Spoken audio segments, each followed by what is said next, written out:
We say that Israel wants to attack Iran because Israel ultimately wants to rule the world. Because the Zionists want to rule the world. Because the Judeo-Christian Zionist European Alliance wants to deliver to the state of Israel the status of ruling state in the world. That's why we believe all these wars are taking place. But why does Israel want to rule the world? They said some 50, 60 years ago, and even then they were telling monstrous lies. So 9/11 was not the first lie. They said that all that we want to do is to create a Jewish homeland in the Holy Land where Jews can live in safety and security. That's all we want to do. And we say that was a monstrous lie. What you wanted to do was to establish a Zionist state in the Holy Land, which would seek to impersonate Holy Israel, the holy state of Israel, that was established by Nabi Dawood, alayhi salam, the Prophet David, and Nabi Sulaiman, alayhi salam, the Prophet Solomon, and that this Zionist state of Israel would one day rule the world. That's what you wanted to do.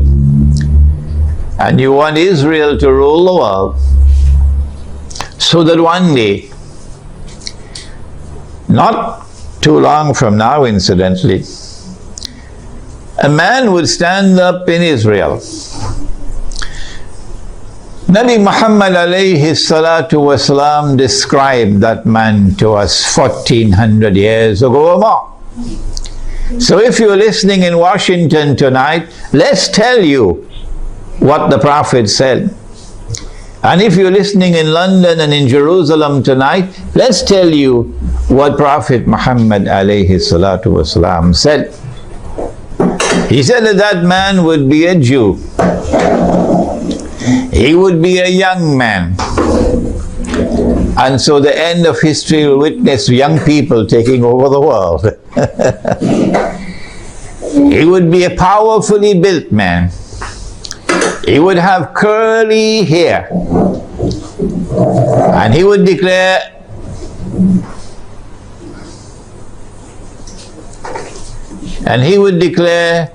I am the Messiah.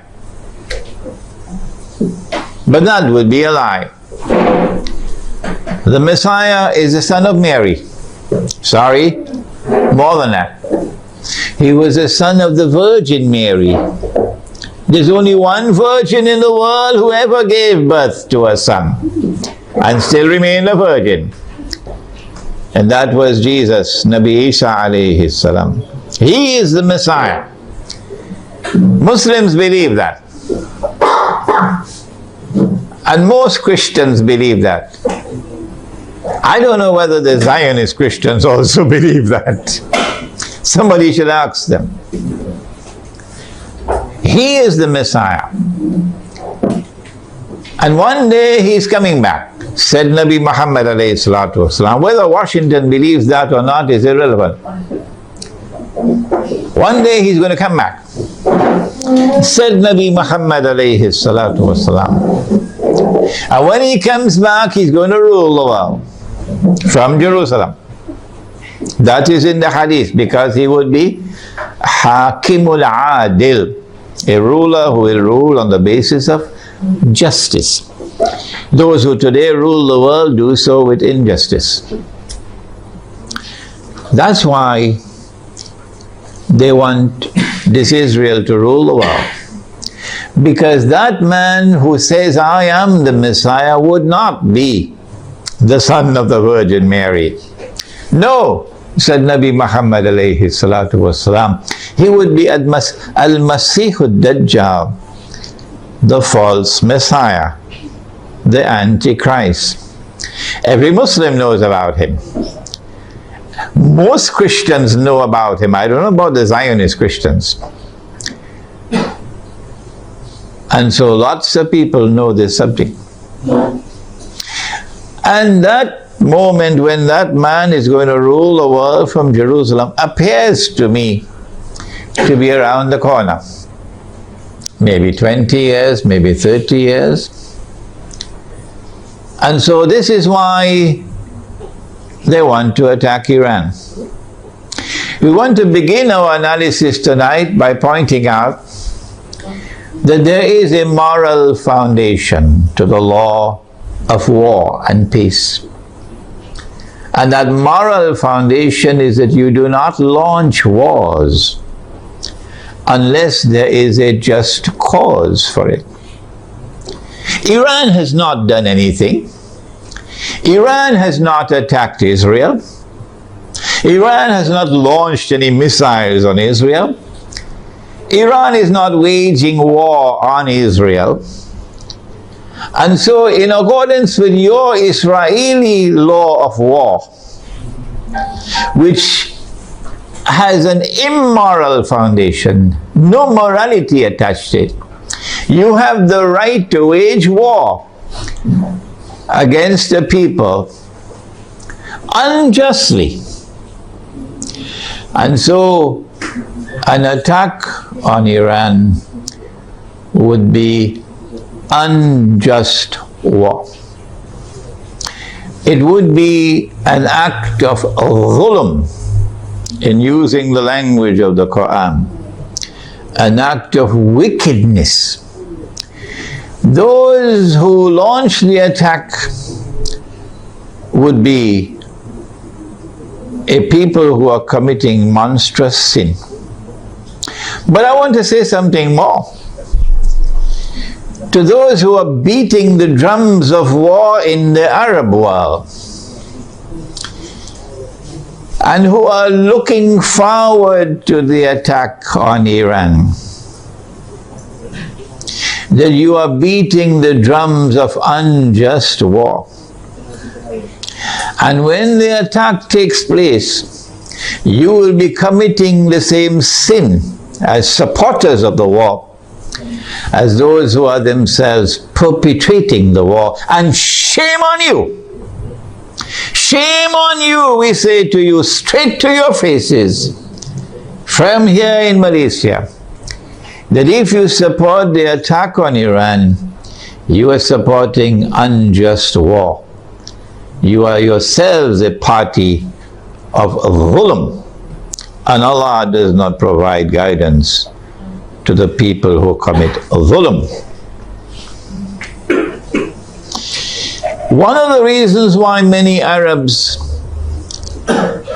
not all Arabs, not at all, but many Arabs are beating the drums of war, looking forward to an attack on Iran, is because Iran is Shia.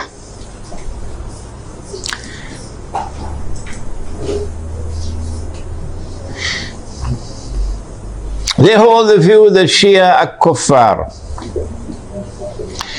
and hence it is permissible to launch war on the kuffar, the disbelievers.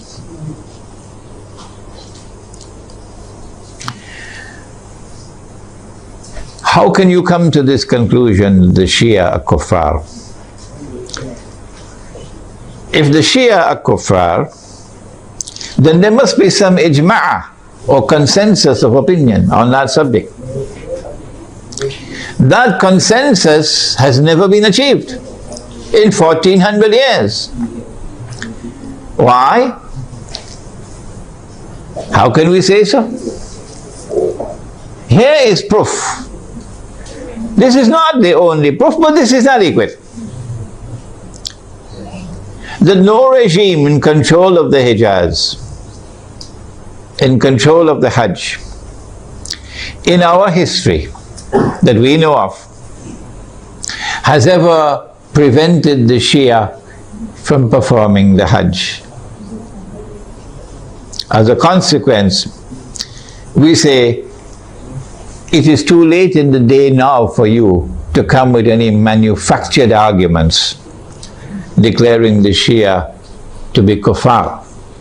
Yes, we agree that it is an act of profound misguidance to declare that Abu Bakr Siddiq radiallahu ta'ala anhu was a usurper, and that Umar Farooq radiallahu ta'ala anhu was a usurper, and that Uthman Ghani radiallahu ta'ala anhu was a usurper. Three of the foremost companions of the Prophet alayhi salatu wasalam. It's a massive vote of no confidence in the Prophet himself alayhi salatu wasalam. And we say of those who insist that these three companions of the Prophet alayhi salatu wasalam were usurpers, we say you are profoundly misguided. But we never say that you are not Muslims. You still are our Muslim brothers. And so the argument that the Shia are kuffar and hence it is permissible to launch war on them is invalid. But secondly, does the religion of Islam say it is permissible to wage war on kuffar? Where did you learn your Islam from? Mars or Venus or Jupiter? Huh? This is the religion of Islam. Truth is from your Lord. فَمَنْ شَاءَ فَلْيُؤْمِنْ وَمَنْ شَاءَ فَلْيَكْفُرْ. Whosoever wishes is free to accept, and whosoever wishes is free to reject kufr. لَا إِكْرَاهَ فِي الدِّينِ, says the Qur'an. There is no compulsion in matters of religion. And so you are not permitted in Islam to wage war against any people because they are kuffar. No. There is a version of Islam today which has emerged in the world, which seems to have originated in Saudi Arabia with Sheikh Muhammad Abdul Wahhab. It used to be called Wahhabi, it's now called Salafi, and I have students of mine who are Salafi, and they are my students, which can best be described as a Protestant version of Islam. Protestantism in the modern world is a conception of religion which reduces religion to texts, and which interprets texts literally. As a consequence, Protestant Islam is incapable of distinguishing between appearance and reality, particularly when they differ with each other. But let's leave that fairly technical subject for a while. It is Protestant Islam today which is beating the drums against the Shia. Muslims who are Sunni and Muslims who are Shia have lived together for 1400 years, peacefully, amicably, without any boxing gloves, fighting with each other, without any bloodletting. And it is strange that at a time when the Zionists are about to move to their final stage of the mission, there should come this strange drum beating from that version of Islam with great hostility to the Shia and paving the way for promoting war against the Shia. They call it a jihad against the Shia. They would like to force the Shia to abandon their Shia beliefs and to become Sunni. Do you do it by warfare? Actually, although they themselves may not understand it, the drum beating against the Shia. And the attack which is about to be launched on Iran is located in a larger framework in which those who are waging war on Islam are seeking to do something that will function as a catalyst for creating Sunni Shia civil war in the world of Islam. Sunni Shia civil war would be something that would be massively beneficial for Israel. Number one, Sunni Shia civil war will make Islam look negatively, a negative image in the world. At a moment when Islam is center stage in the attention of the whole world.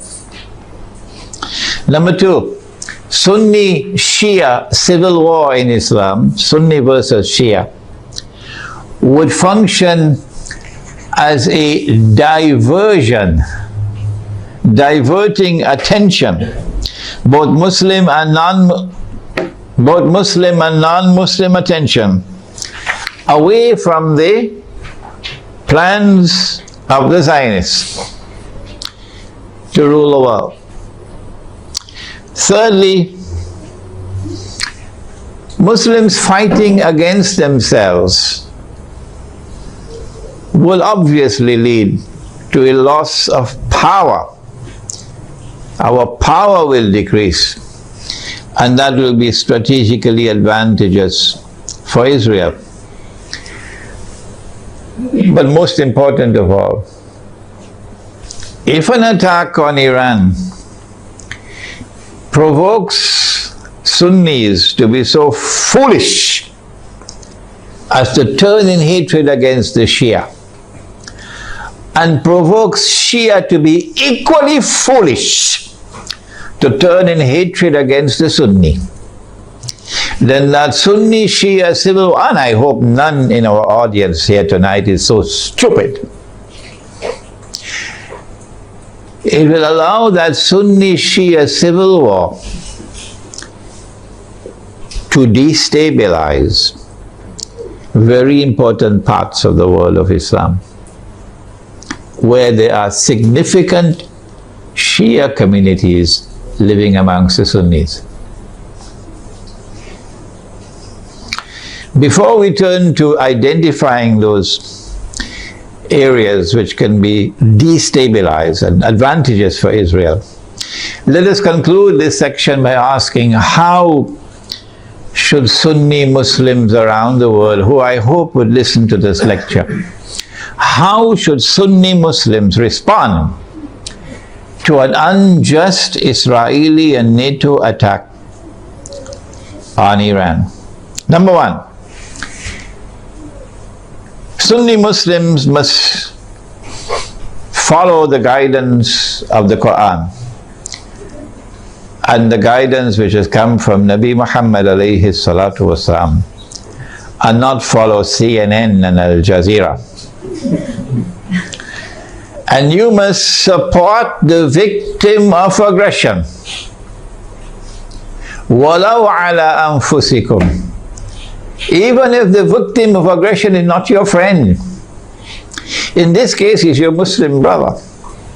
You must support the victim of aggression, and you must condemn the aggressor.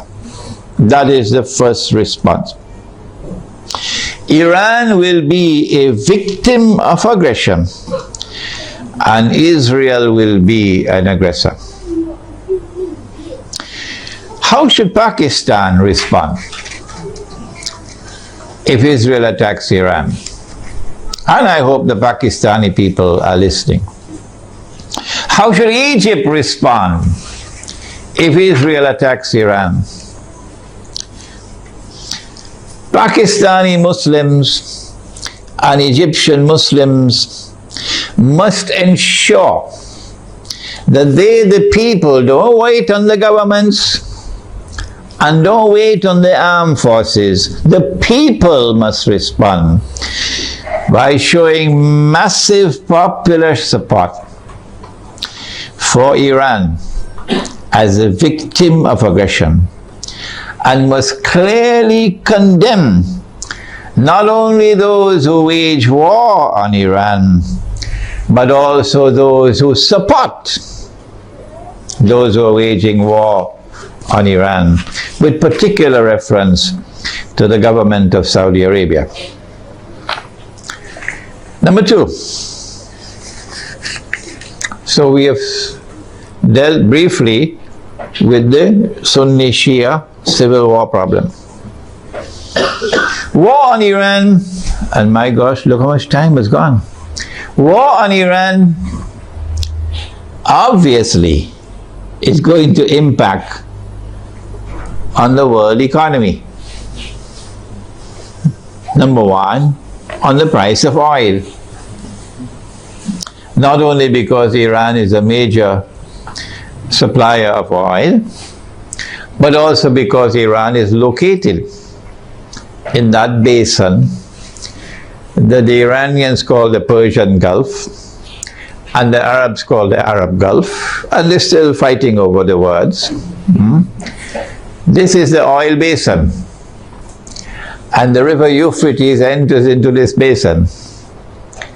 And Nabi Muhammad ﷺ told us 1400 years ago that the river Euphrates will uncover a mountain of gold. I suggest that you don't wait for the metal. I want to suggest to you that this is not a text to be understood literally. Protestant Islam is going to wait for a mountain of the metal. Let them wait. And we're not speaking disrespectfully of Protestant Islam. No, we're not speaking disrespectfully of the Salafis. Let me repeat it. I am not speaking disrespectfully of the Salafis, and I'm not speaking disrespectfully of their methodology or for literal interpretation of the text. All I'm saying is let them wait for the mountain of the metal. We interpret the text differently. And we say that mountain of gold is already here. And it's black gold. And it's oil. And the Prophet prophesied that they're going to fight over it. And in the end, 99 out of every 100 are going to be killed. Conventional wars don't kill 99 out of every 100. Conventional wars do not kill 99% of all combatants. This has to be nuclear war to kill 99% of all combatants. Okay? So the Persian Gulf or the Arab Gulf is waiting for nuclear attacks. The price of oil is going to shoot up because Iran can also block the Straits of Hormuz. Yes, in our Iranian territory on this side and Oman on that side. It's not difficult for Iran to block the Straits of Hormuz and disrupt the passage of oil tankers. So we can anticipate fairly confidently that the price of oil is going to escalate dramatically once the attack takes place. And the American government knows that. And that's why the American government does not want Iran to be attacked. Because the American government knows, and the Federal Reserve knows, and the bankers also know that the US dollar is going to collapse. It will not survive an Israeli attack on Iran with the price of oil shooting up through the roof. And if the US dollar collapses, of course, they're going to have to demonetize the US dollar. It will no longer be legal tender. They have to have something in place. They probably already have something to replace it. But at a fraction of its previous value, the American economy is going to collapse. Large numbers of white Americans are going to lose their wealth. And many of them are going to be listening to this lecture. There's going to be chaos in the United States when the economy collapses. There can be riots in the United States, and they're already anticipating that. And so an attack on Iran would lead to economic, financial, and monetary consequences that will be disastrous for the US economy. Israel wants to become the new ruling state in the world. And for that you have to go to my book. Would someone kindly give me a copy of Jerusalem in the Qur'an? You have to go to my book, Jerusalem in the Qur'an, for the Islamic eschatology. The Dajjal, when he's released on earth, will live for 40 days. The Prophet said, one day like a year, one day like a month, one day like a week, and all the rest of his days like your days.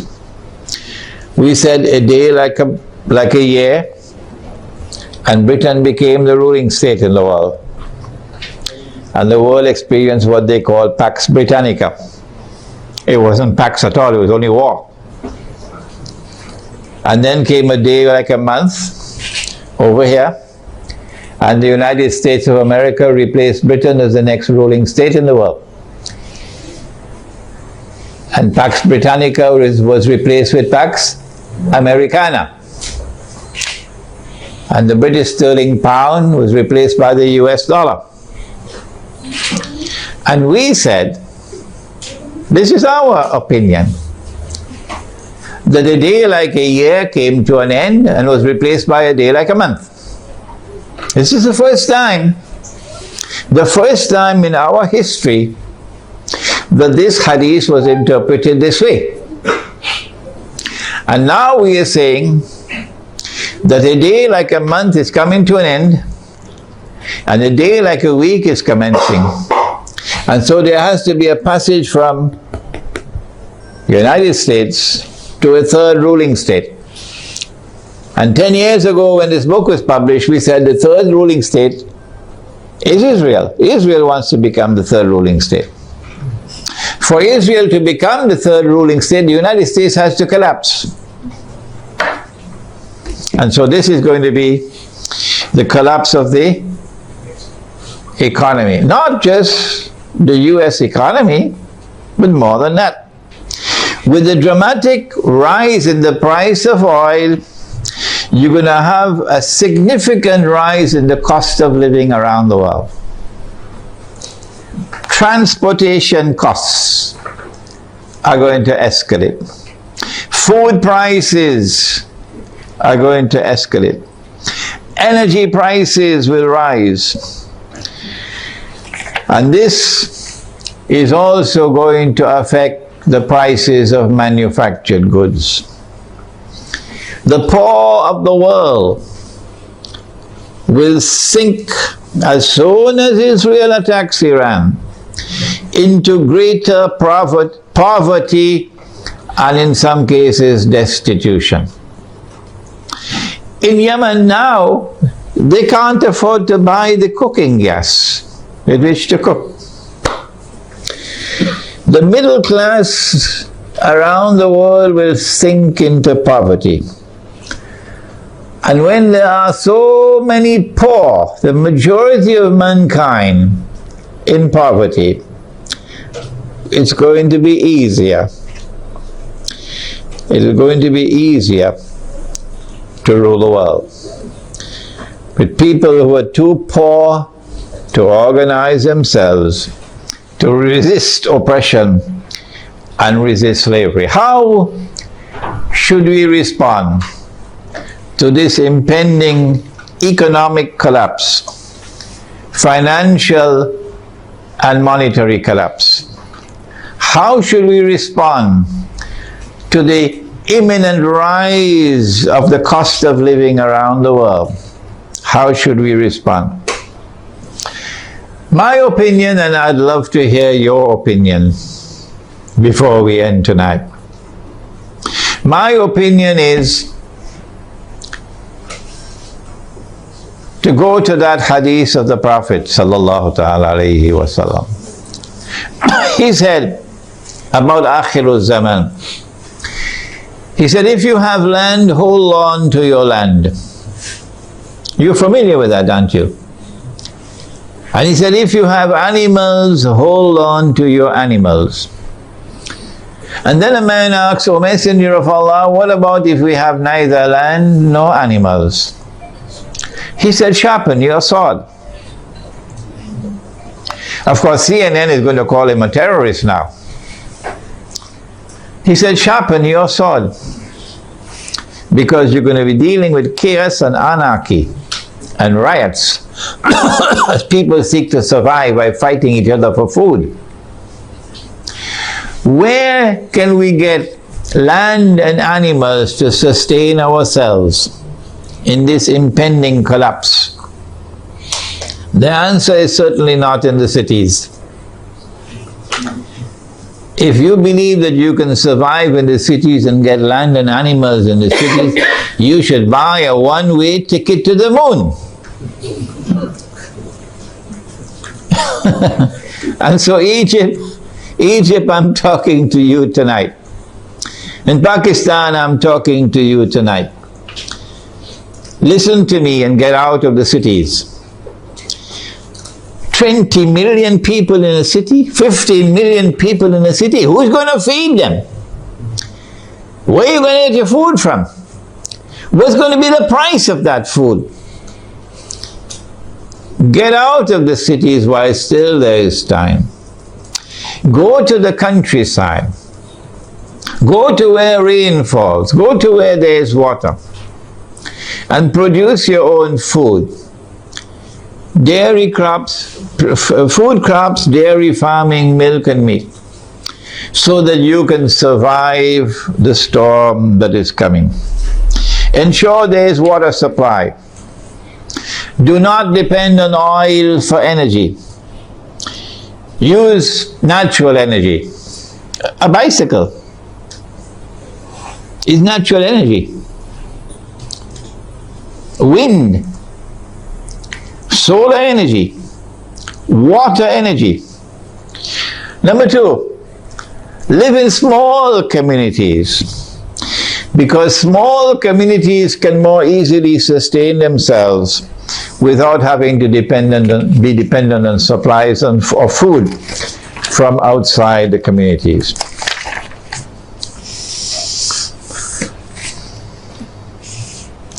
We now return to Pakistan.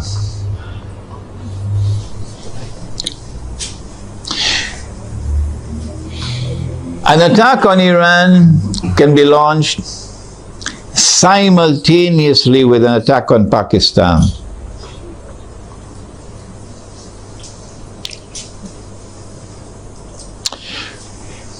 The purpose would be to eliminate Pakistan from the nuclear club.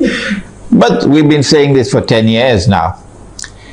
When the attack on America took place in September 2001, we produced a booklet 2 months later, a Muslim response to the attack on America. That booklet is on my website. And in that booklet we said that those who planned and executed 9/11 had as their ultimate target Pakistan. And they put the blame on Afghanistan so that they could put their troops in Afghanistan so that they'll be advantageously located for moving in on the final target, which is Pakistan. Why Pakistan? Why is Pakistan so important? The answer is Pakistan is a member of the nuclear club. It is the only Muslim country which possesses nuclear weapons. And according to the Bible of the Zionists, no Muslim country must be able to defend itself. The Zionist Bible says that no Muslim country must have nuclear weapons. But the Zionist Bible says Israel can have as many nuclear weapons as it wants.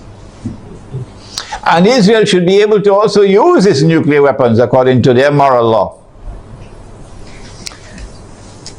And because Pakistan has nuclear weapons, Pakistan has to be denuclearized. Their strategy for denuclearizing Pakistan appeared to me 10 years ago to be to try to so destabilize Pakistan that there may be civil war in Pakistan, and then use that civil war as an excuse that we have to save the world from a nuclear holocaust. We have to save the world from nuclear weapons landing in the hands of terrorists. And so we have a mission. For the sake of mankind, we have to attack and invade Pakistan and destroy the nuclear plants in Pakistan and destroy the nuclear weapons in Pakistan, and also break up Pakistan into bits and pieces so it can never rise again. When that happens, of course, we must have a Zionist friend to take over and control all the pieces. And it is time for Muslims around the world to recognize, including Muslims in Iran, that Israel's most strategic partner, most strategic ally in the world today, after the United States, is India, with Saudi Arabia neck and neck behind India.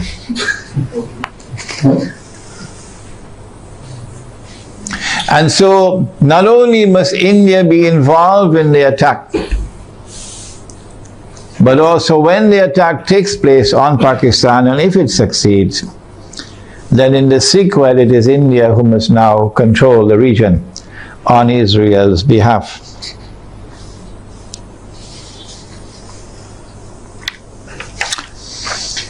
An attack on Pakistan, a successful attack on Pakistan, and the denuclearization of Pakistan and the breakup of Pakistan into bits and pieces will impact upon Muslims in the whole of that subcontinent in such a way as to bring about a state of demoralization and despair, and send shock waves to Muslims in the rest of the world. That one of the largest Muslim communities around the world, in India, Pakistan and Bangladesh, have now come under the foot of Hindu India.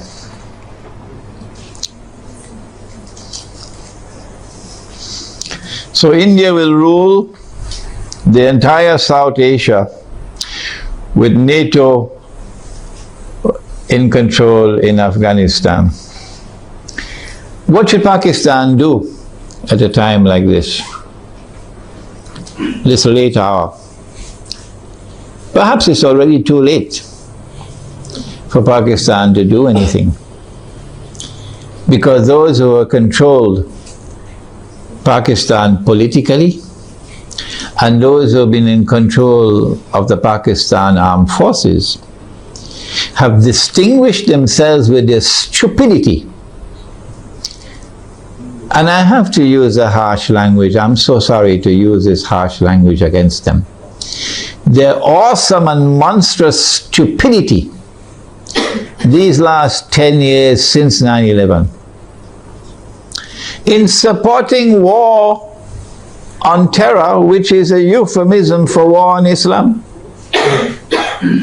supporting NATO in their attack on Afghanistan, your innocent Muslim brothers in Afghanistan, and you supporting NATO, killing innocent people.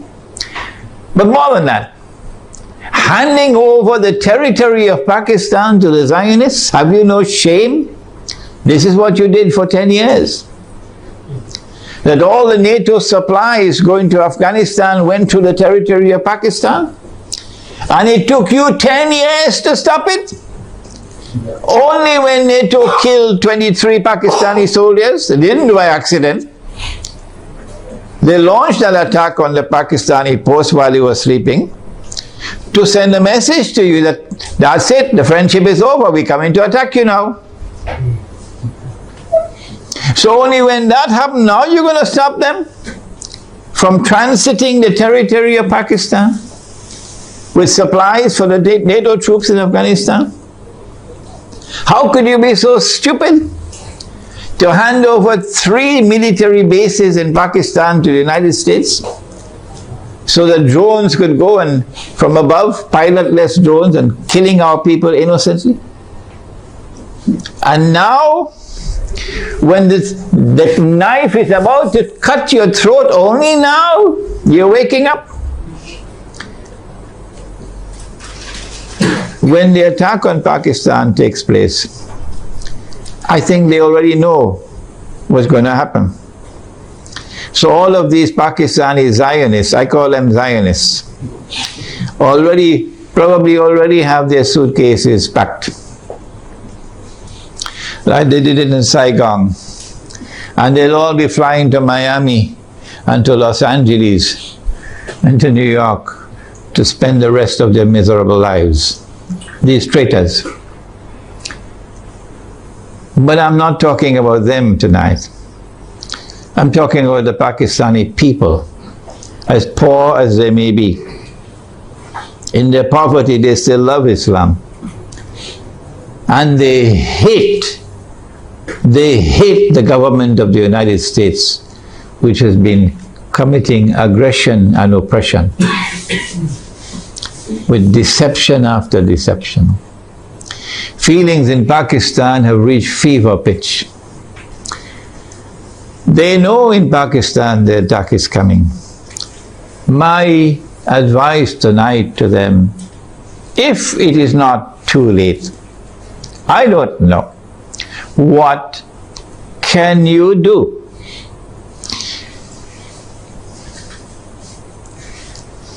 My answer is,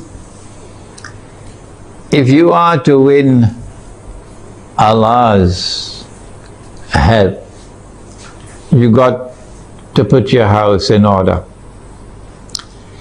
You got to abandon those who are fighting over sectarian issues. Stay away from them. Get away from these people. Number 2, Allah made riba haram. Pakistan is miserably poor today because of riba. The paper that you're using as money in Pakistan, the rupee, is bogus, it's fraudulent, it's utterly haram, and it's a vehicle of riba. Your ulama in Pakistan have not been able to recognize that all these years. Go look for those scholars of Islam in Pakistan who can recognize that paper to be bogus and fraudulent and haram, who can recognize so-called Islamic banking to be delivering riba through the back door, who can recognize that membership in the United Nations organization and submission to the Charter of the UN is a recipe to slavery, who can recognize that membership in the International Monetary Fund, which prohibits the use of gold as money, is a recipe for slavery. Look for such scholars of Islam and follow them. And also for the people of Pakistan, get out of the cities, go to the countryside, and seek to produce your own food to sustain yourselves in the tomorrow that is coming that's going to be horrible. Let us now turn to implications for the United States of America. As soon as Israel attacks Iran, and my opinion is that Israel is not going to attempt to deliver a knockout blow.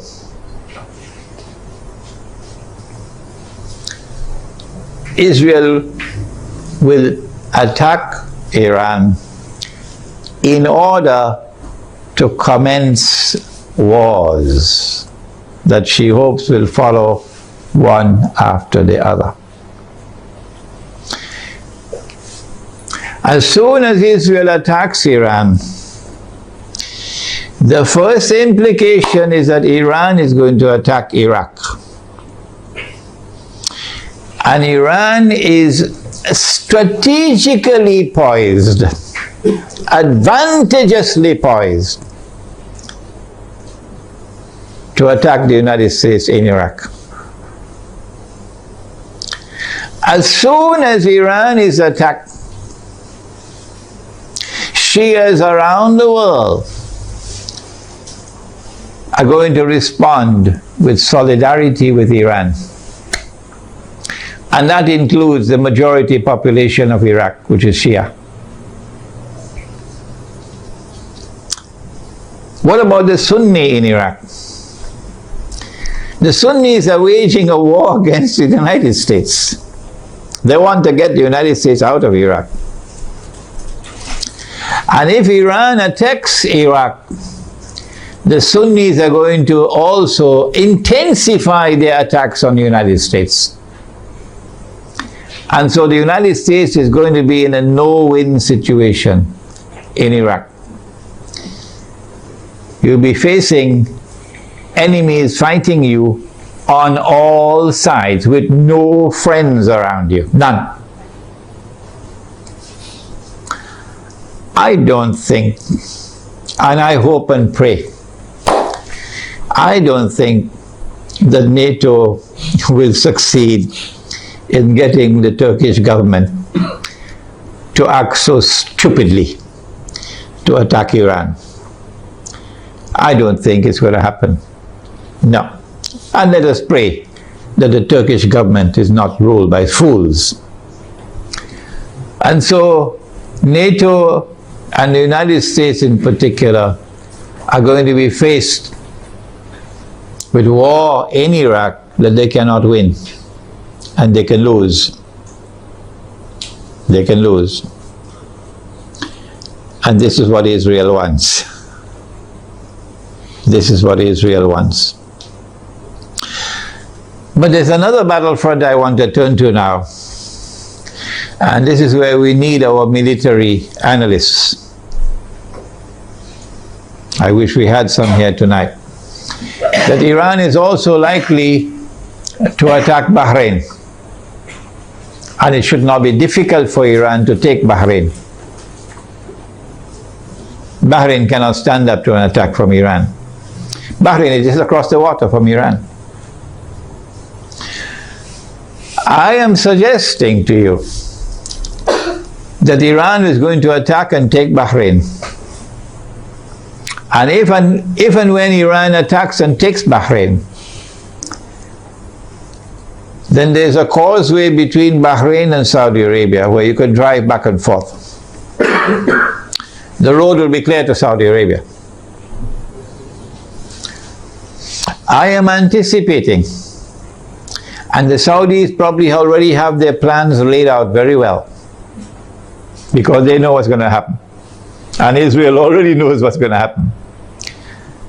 That they're then going to turn to the United States to invoke whatever secret agreements they have of defense. That the United States has to intervene in Saudi Arabia to protect Saudi Arabia from an attack from Iran.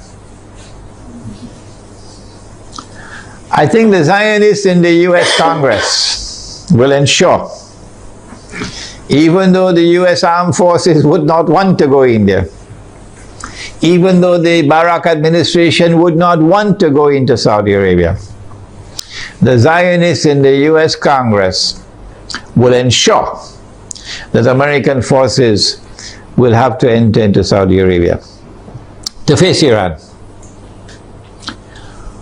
I'm also suspecting that they might do the same thing with Pakistan, to force the Pakistani political leadership and military leadership to follow some secret agreement they probably already have, to bring Pakistani troops into Saudi Arabia to face Iran. If that happens, number one consequence will be the United States will be facing two fronts where they're going to lose the war. The first front will be Iraq, and the second front will be Saudi Arabia. And Pakistan will be facing defeat in Saudi Arabia and civil war in Pakistan. In order to save the United States from defeat, Israel will have to intervene. And so history will repeat itself for those who have been reading Jerusalem in the Qur'an. In order for the passage from Pax Britannica to Pax Americana to take place, you remember? The First World War had to take place. And in the First World War, the Germans brought in their submarines. And Britain, the island, was marooned, surrounded by German submarines. And Britain would have lost the war. And at that critical moment, the Zionists then brought the United States into the war, despite the efforts of men like Henry Ford. And when the United States entered into the war, then Britain was saved from defeat. But the consequence of that was that Britain was no longer the ruling state in the world. And the transfer of power from Britain to the United States was well on the way as a consequence of that First World War. So I am suggesting to you that the planning that is now taking place is a repeat of what happened then. That they're setting a trap for the United States, so that the United States is going to be led to a situation where it's going to be facing defeat in Iraq and in Saudi Arabia. These are my opinions, you don't have to accept them. And only one power in that region could intervene to save the United States from defeat, and that is Israel. And that would be the bell being rung. That this is the passage of power now from Pax Americana to Pax Judaica. And so our Islamic eschatological analysis is that the United States is being led with a controlled demolition of the US dollar, not happening by accident. A controlled demolition of the US economy is not happening by accident. And the trap being set for the United States militarily, so that the United States can no longer be recognized as the ruling state in the world, and Israel can replace them. I want to end now by turning to two actors,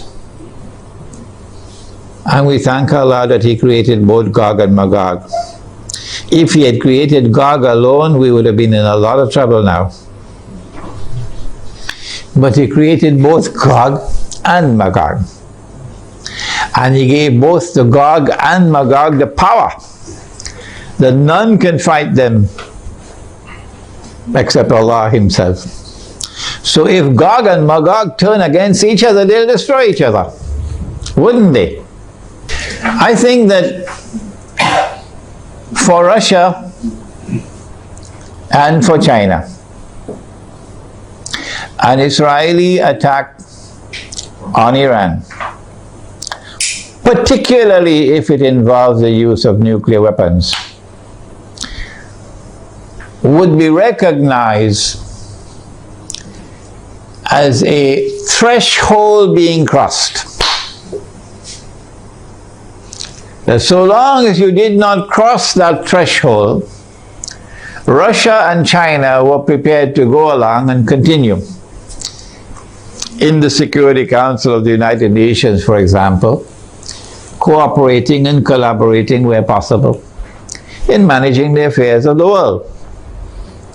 But once you cross that threshold, the implication for Russia and China is that you have crossed the point of no return.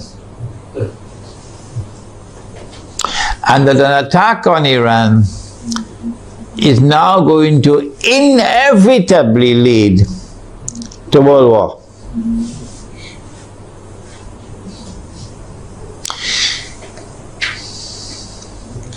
that after Iran and after Pakistan and after the Arabs, the Zionists are going to turn on China and Russia to make sure that China and Russia also bend down their knees and accept Israel,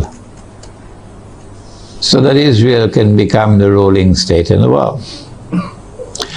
No Jew is going to accept Dajjal as the Messiah if Israel has not established its dominion over the whole world. No Jew will accept Dajjal as the Messiah when he comes if Israel at that time has not established its political and economic dominion over the world. And that includes Russia and China. And so Russia and China would know, today it's them, tomorrow it's us. And they're not going to wait until tomorrow to recognize that. The minute Iran is attacked, they will recognize that the threshold has been crossed and that we are now moving inevitably towards nuclear war. Russia and China acted strangely on Libya. Remember? When the vote came to the Security Council, they abstained, knowing full well that if they abstain, the resolution will be carried. And that is the end of Gaddafi and end of the Libyan government. Why did they do that? I have asked the question. I have an answer, but I can be wrong. I felt that perhaps they knew what the plan was. And they wanted to let the Western world, NATO, to sink deeper and deeper into a quagmire, you know, like shifting sands, you can't get up. So eventually they will end up in the graveyard, and only then will Russia and China attack them. How are Russia and China responding to Syria at the moment? How will Russia and China respond to an attack on Iran and on Pakistan? My understanding is that Russia and China are going to be quite different in the way they have behaved so far in international affairs. Quite different once the attack on Iran takes place. And so we will be heading ultimately towards world war. A world war which the Qur'an has anticipated when Allah spoke about Gog and Magog. And when he said in Surah Al-Kahf, وَتَرَكْنَا بَعْدَهُمْ